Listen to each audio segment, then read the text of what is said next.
சரி, ஓகே.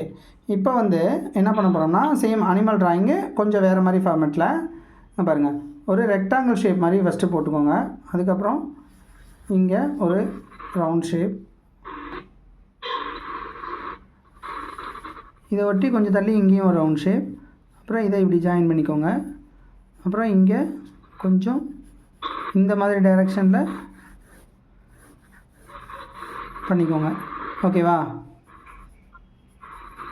இந்த மாதிரி பண்ணிவிட்டு இங்கே அப்படி பண்ணிவிட்டு இங்கே வந்துட்டு ரவுண்ட் ஷேப்பு, அதுக்கப்புறம் இங்கே வந்துட்டு ஓவல் ஷேப். இப்போ இந்த ஃபார்மை வச்சு நீங்கள் எந்த அனிமல் வேணாலும் பண்ணலாம்.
எந்த அனிமல் வேணாலும் நீங்கள் இதை வச்சு இந்த ஷேப் வச்சு வரைஞ்சிக்கலாம்.